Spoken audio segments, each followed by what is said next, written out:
A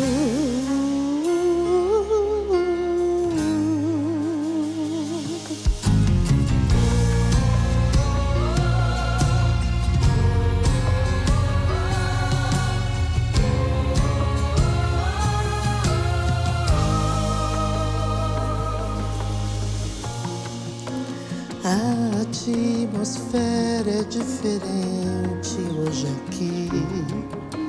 Vejo os sinais, sinto seu agir. O impacto da glória balançou este lugar. É a Shekinah.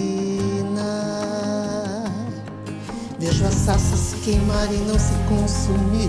Eu já posso perceber o céu desceu aqui. A glória do Senhor é possível sentir. O mover de muitas águas eu já posso ouvir. Vento impetuoso sopra sobre a igreja. A glória do Senhor é possível sentir.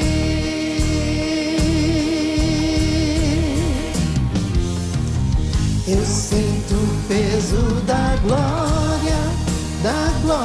de Deus.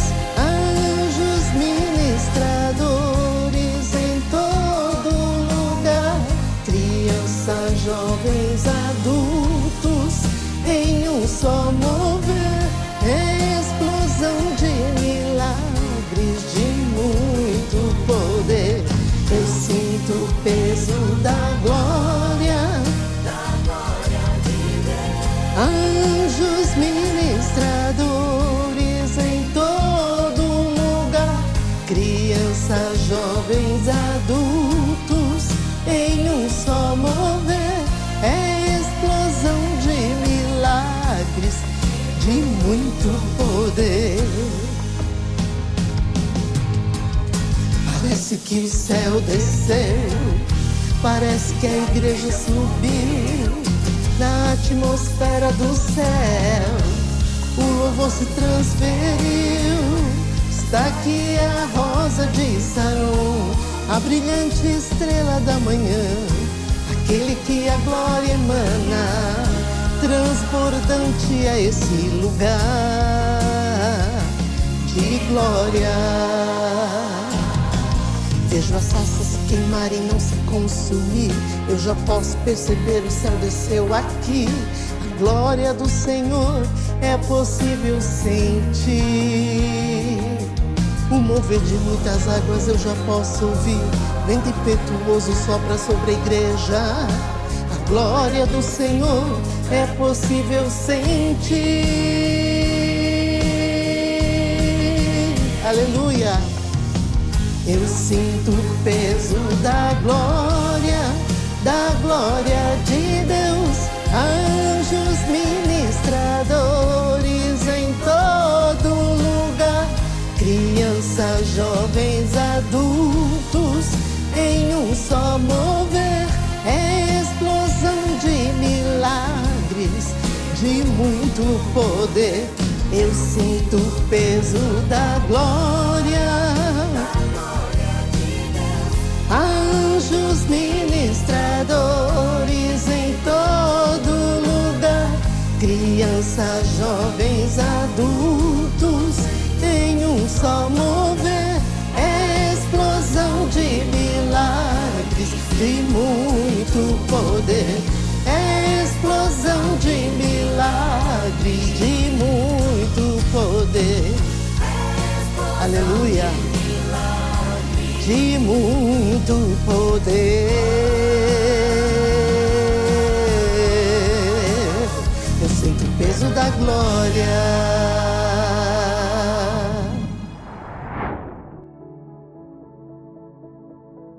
A paz do Senhor, amada igreja, irmão e irmã, sejam bem-vindos a mais um culto da série Falando de Deus.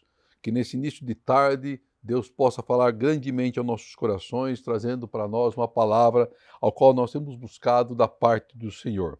Nesses próximos 3 cultos, nós vamos nos aprofundar em um tema que eu acho que é muito interessante. E o tema será filhos.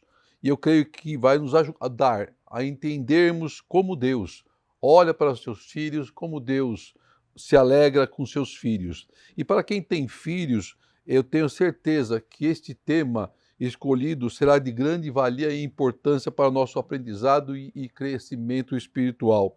E vamos entender aos olhos do Senhor a importância que Deus dá para os filhos e para os pais.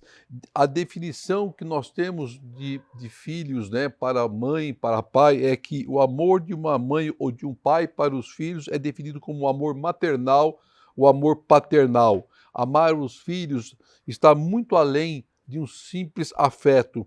Amar os filhos é ajudá-los a se constituírem pessoas de bem, capazes de amar ao próximo, de respeitar ao próximo. É esse o nosso papel como pais. E Deus nos diz na sua palavra, lá em Salmo 127:3, que os filhos são herança do Senhor, uma recompensa que Ele dá.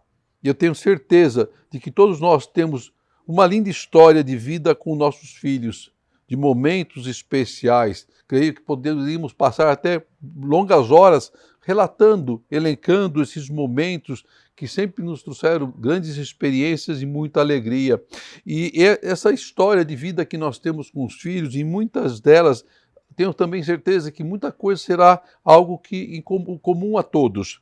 Como, por exemplo, os erros que nós cometemos e aprendemos com esses erros, como corrigimos nossos erros durante o nosso caminhar com os filhos, os acertos que também foram bênçãos sobre nossas vidas e a vida dos nossos filhos, de como nós educamos aos filhos com grande amor, dedicação e nos alegramos intensamente a cada momento.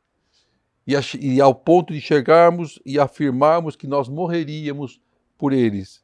Sim, nós morremos para defender os nossos filhos. E foi exatamente isso que nosso Senhor Jesus Cristo fez. Ele morreu por nós. Ele morreu em defesa dos seus filhos. Ele se entregou para nos salvar, padeceu morte de cruz em nosso lugar. Por esse sacrifício, podemos dizer com toda certeza que nós somos filhos, herdeiros e co-herdeiros do reino do Senhor, criados à sua imagem e semelhança, amados, perdoados, abençoados, filhos do Pai. Para não ficarmos apenas nas minhas palavras, né? E para nós entendermos o significado desse amor ágape de Deus para conosco, de pai para filho, desse amor infinito e maravilhoso do Senhor, te convido a nós fazermos um estudo de algumas passagens que envolvem o profeta Eliseu. E para começar a leitura de hoje, eu convido, se você puder assim fazê-lo, abrir a sua Bíblia, em 2 Reis 4, do versículo 1 ao versículo 7. 2 Reis 4, do versículo 1 ao versículo 7. Eu peço perdão, eu ainda estou rouco, ainda estou um pouco rouco, ainda consequência daquela história, daquela vacina, né? Que é abençoada, né, importante, mas que me atacou bastante. Então diz assim a palavra de Deus: certo dia, a mulher de um dos discípulos dos profetas foi falar com Eliseu. Teu servo, meu marido, morreu, e tu sabes que ele temia o Senhor. Mas agora veio um credor que está querendo levar meus filhos como escravos. Eliseu perguntou-lhe: como posso ajudá-la? Diga-me o que você tem em casa. E ela respondeu: tua serva não tem nada além de uma vasilha de azeite. Então disse Eliseu: vá pedir emprestadas vasilhas a todos os vizinhos, mas peças muitas. Depois entre em sua casa com seus filhos e feche a porta. Derrame aquele azeite em cada vasilha e vá separando as que for enchendo. Depois disso ela foi embora, fechou-se em casa com seus filhos e começou a encher as vasilhas que eles lhe traziam. Quando todas as vasilhas estavam cheias, ela disse a um dos filhos: traga-me mais uma. Mas ele respondeu: já acabaram. Então o azeite parou de correr. Ela foi e contou tudo ao homem de Deus, que lhe disse: vá, venda o azeite e pague suas dívidas. E agora você e seus filhos ainda poderão viver do que lhe sobrar. Amém. Glória a Deus. Primeiro ponto importante, vamos entender quem era o profeta Eliseu. O profeta Eliseu, ele foi o auxiliar do profeta Elias. A história do profeta Eliseu é bastante conhecida entre os cristãos devido aos milagres que foram realizados através de seu ministério. E Eliseu era filho de Safate, de Abel-Meolá, no Vale do Jordão. Não temos nenhum relato da idade de Eliseu, mas pelo chamado do profeta Elias, que convidou a caminhar com ele, acredita-se que Eliseu era muito jovem. E a palavra nos relata de que quando o profeta Elias encontrou Eliseu, ele estava lavrando com 12 juntas de boi. E Eliseu conduzia a 12ª junta, ou seja, ele era o último, né, naquele arado. Então Eliseu foi convidado pelo profeta Elias a acompanhá-lo, e ele foi uma espécie de aprendiz, de auxiliar de Elias. E o chamado de Eliseu para o ministério profético foi feito pelo próprio Deus, que instruiu o profeta Elias acerca disso no Monte Horebe. Então, começando pela leitura do primeiro versículo dessa palavra que nós estamos estudando, ela diz assim, que certo dia a mulher de um dos discípulos dos profetas foi falar com Eliseu: teu servo, meu marido, morreu, e tu sabes que ele é temente ao Senhor, ele temia ao Senhor, mas agora eu estou com credores à minha porta. Eu estou com credores cobrando uma dívida na minha casa e eles querem em pagamento, como eu não tenho nada, nenhum recurso, os meus filhos. Olha que terrível, que momento terrível que essa mulher estava passando. Então a viúva, a qual está referindo-se ao texto, ela era a mulher de Obadias, que era mordomo do rei Acabe. Obadia escondeu 100 profetas em algumas covas e os sustentou com pão e água durante o período que eles estavam escondidos. Porque a mulher de Acabe, aquela cobra criada, Jezabel, queria matá-los, queria destruí-los. E a dívida a que se refere a viúva foi feita por Obadias para alimentar aqueles 100 profetas de Deus, aqueles 100 homens que ele estava mantendo escondido. E com a sua morte, a sua dívida foi transferida para a viúva, o que é comum, a sua esposa. Então os credores estavam à sua porta para cobrar algo que era justo, algo que era devido, algo que era legal. E o mesmo, se nós compararmos, acontece nos dias de hoje. Quando nós assumimos ou contraímos uma dívida, um dia tem que ser paga. Um dia tem que ser paga, mesmo depois da nossa morte. Ela deverá ser paga. Na maioria das vezes, essa dívida fica para quem? Para os herdeiros, que terão que honrar com essa dívida.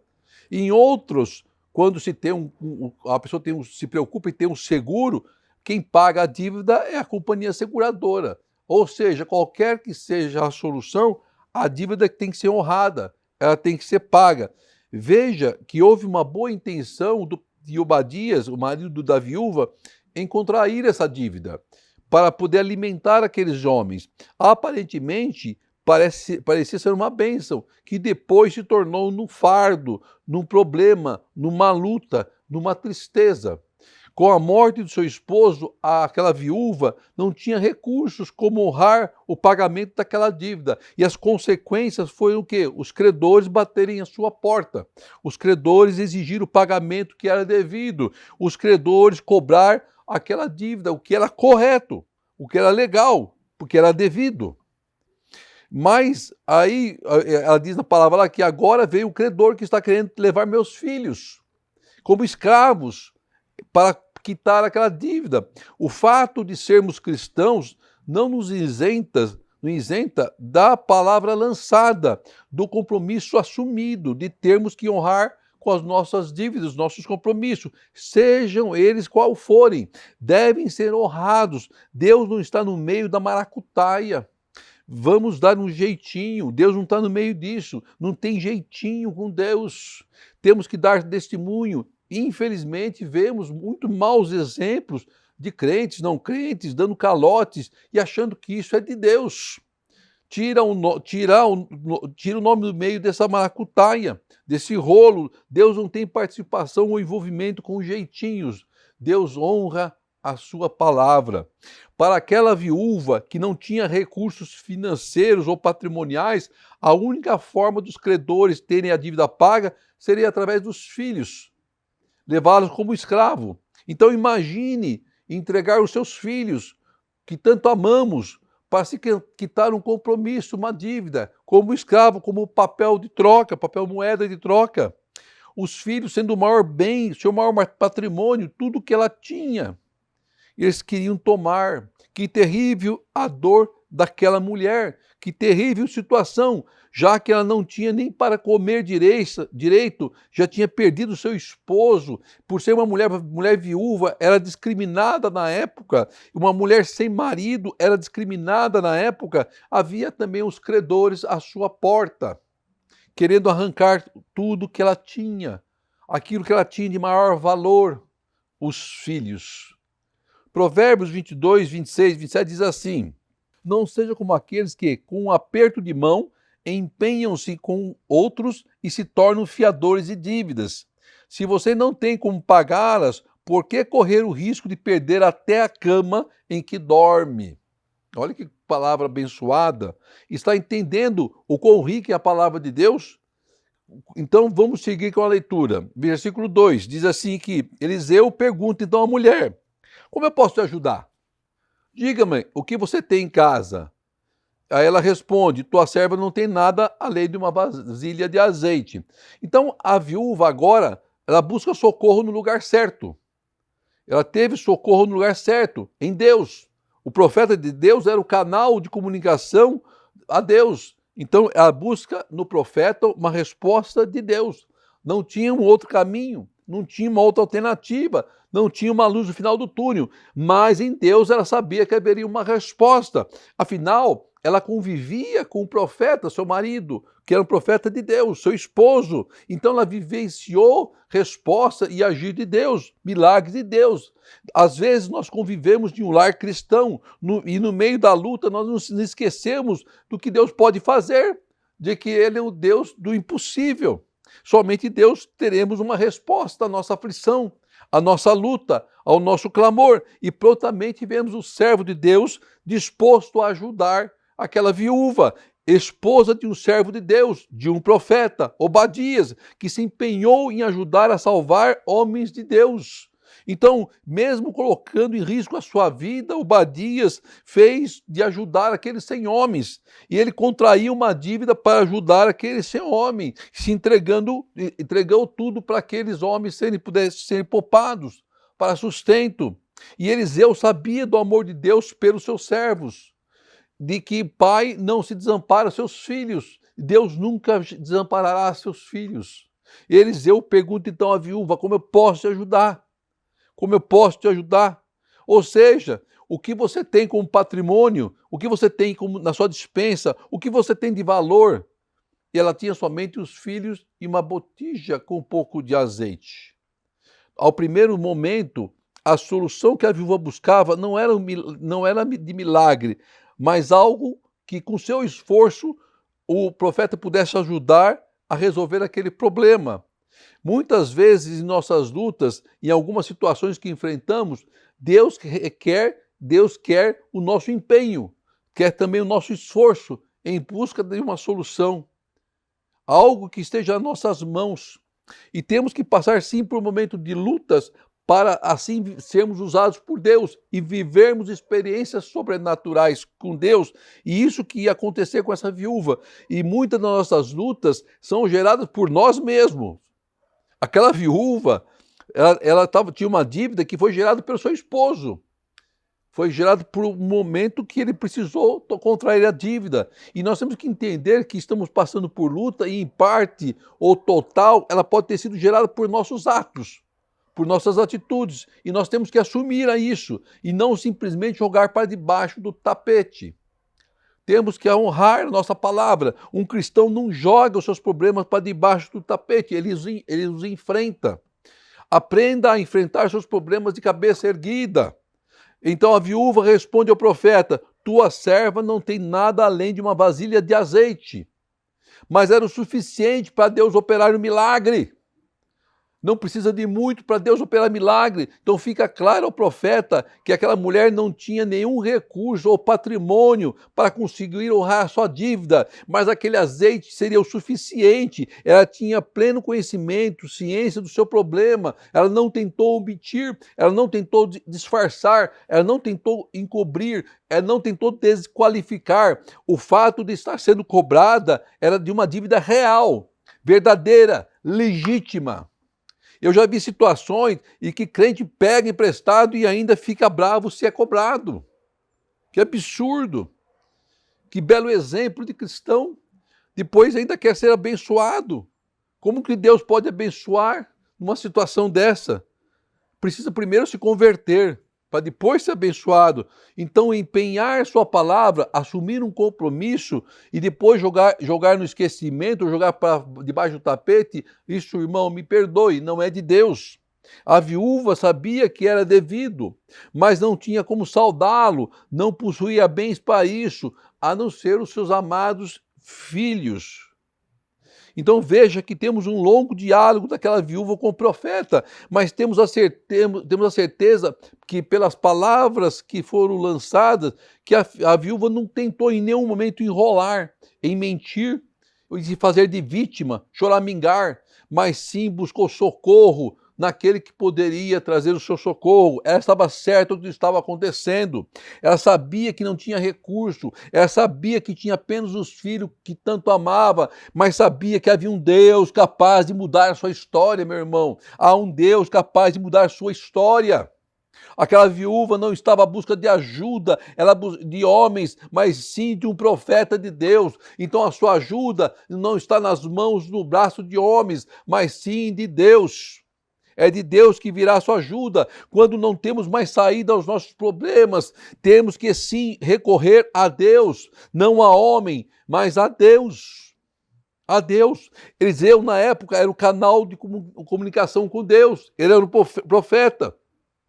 Hoje, não precisamos mais disso, porque nós temos um canal direto com Deus através do nome de Jesus Cristo. Então usa esse canal que você tem com Deus, usa esse canal que foi nos dado através da morte de Cristo na cruz do Calvário.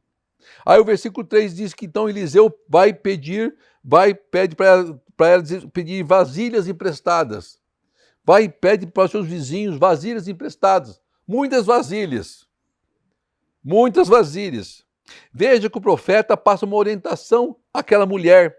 Aos nossos olhos, aos olhos carnais, podemos até perguntar, poxa, eu estou precisando de recurso financeiro para pagar a dívida. E o que vasilha vai me resolver? O que pegar vasilhas vai me resolver? Que valor financeiro tem nisso? Nenhum. Mas ela não fez isso. Não temos relato bíblico de que ela tenha questionado ao profeta. Crente não questiona a voz de Deus, ele obedece. Ela obedeceu e a sua obediência daquela mulher trouxe para ela vida. E os seus filhos nem ela padeceram, porque ela obedeceu a Deus. Padecemos às vezes porque nós não obedecemos à voz de Deus. Deus tem a sua forma de trabalhar, a sua forma de operar. O que estava em jogo era a vida dos filhos daquela mulher. E Deus sabia que essa dívida foi feita para um bem da obra. E Deus sabia que tudo foi feito para salvar os escolhidos de Deus. E o seu esforço na obra não seria em vão. Nosso esforço na obra nunca será em vão. Deus tudo vê, Deus tudo conhece. E Deus responde. E a resposta de Deus virá. Então creia, meu irmão, que a resposta de Deus virá. E o versículo 4 diz assim, 4 e 5, ele orienta aquela viúva, depois você entra na tua casa com teus filhos, a sua família, presta atenção, entra na tua casa, você e tua família, fecha a tua porta. Por quê? Porque Deus quer intimidade contigo. Derrame naquele azeite em cada vasilha, aquele azeite que você tinha na vasilha, em cada vasilha que você pegou emprestado, as que você tem, e vai enchendo. O profeta já está profetizando, dizendo, olha, vai abundar, vai encher todas essas vasilhas, não vai ter espaço para guardar tanto azeite. Depois disso, ela foi embora e diz que ela obedeceu à voz do profeta. do homem de Deus, e ela se fechou na sua casa com seus filhos. Então ela começou a encher as vasilhas com pouco azeite que ela tinha, e o azeite foi multiplicando, multiplicando, multiplicando, e as vasilhas foram enchendo, e quando chegou a última vasilha, ela falou, traz mais uma, mas não tem mais, porque todas as vasilhas já se encheram. E o profeta orienta aquela viúva, e ela obedece à voz de Deus. Então Deus nos ensina, como filhos que somos, que devemos proceder conforme o que Deus nos falar, nos orientar. Veja que o profeta requereu da viúva uma atitude, um esforço, uma participação para que o milagre chegasse às suas mãos. Então Deus requer de nós um esforço, uma participação para que possamos viver o milagre de Deus. Isso para nós é honra, irmão. É honra que Deus está nos dando. E depois, aí diz que a palavra, depois entre em sua casa e seus filhos, fecha a porta. Fecha a porta, ou seja, Deus quer um particular com nossas vidas. Deus requereu daquela mulher um particular com a sua vida e com seus filhos. Deus requer de nós um particular. Deus quer de nós um particular. O que Deus quer de nós é esse particular com mais ninguém. É você e Deus. É Deus e você. Então entra no seu quarto, no seu particular, fecha a tua porta e busque ao Senhor. Busque ao Senhor, tenha esse particular com Deus. Deus virá com a resposta de uma forma que vai te surpreender. Aí diz lá, continua na palavra dizendo que ela começou a derramar o azeite em cada vasilha e foi separando e foi enchendo. E foi vivendo o milagre. Irmão, em outras palavras, Deus está dizendo assim, olha, começa a viver o milagre, veja tudo se multiplicar, veja o impossível acontecer, a abundância chegar à sua casa, a alegria enchendo o teu coração, a resposta do seu clamor em suas mãos.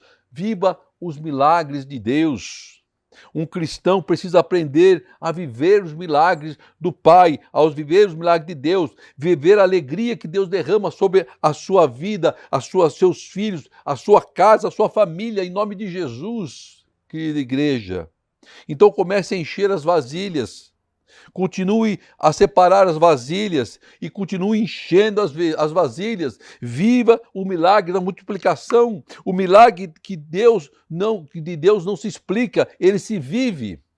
Então viva esse milagre. Aí o versículo 6 diz que quando todas as vasilhas estavam cheias, ela disse a um dos filhos, traga mais uma, traz mais uma, vamos encher mais outra.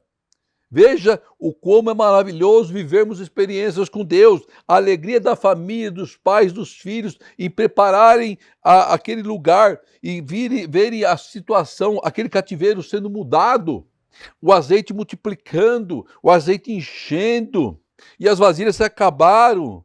Porque elas se encheram, Deus nos dá o suficiente, Deus nos dá na medida o que precisamos para vivermos bem, em abundância, para nada nos faltar e para honrarmos nossos compromissos e nossas dívidas. Então qual foi a primeira coisa que foi feito? Vende o azeite e faz o seguinte, primeiro você paga as suas dívidas, primeiro você honra seus compromissos e depois você vive com o que sobrar, que era mais do que suficiente.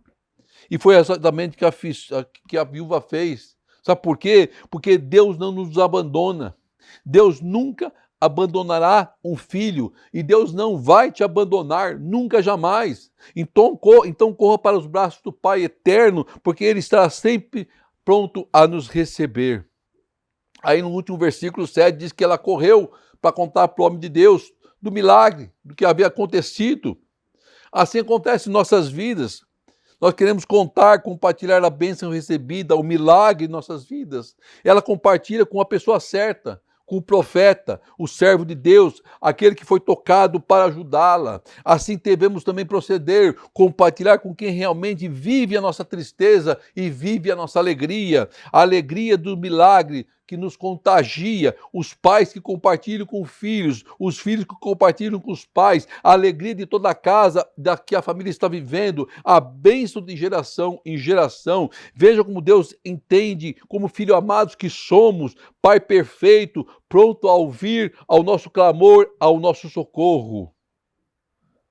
E ela vai, vende e paga as suas dívidas, e com o que sobra, ela vai para viver com o seu sustento. E a primeira coisa que Deus nos ensina é que temos que honrar a nossa palavra, temos que honrar as nossas dívidas, temos que honrar os nossos compromissos. Se nós nos comprometemos com algo, honre. Não jogue para debaixo do tapete. Isso não é de Deus. Não é de Deus. Honre. Deus não tem compromisso com quem age de forma incorreta, desonesta, prejudicial, maldosa ou enganosa. Deus tem compromisso com a palavra, com a sua palavra. E Deus honra aquele que é honesto e dá em abundância. Para vivermos uma vida de abundância e abençoada, temos que primeiro cumprir a primeira parte do versículo, que é pagar as nossas dívidas, para depois vivermos a abundância do Senhor, para depois vivermos as bênçãos do Senhor.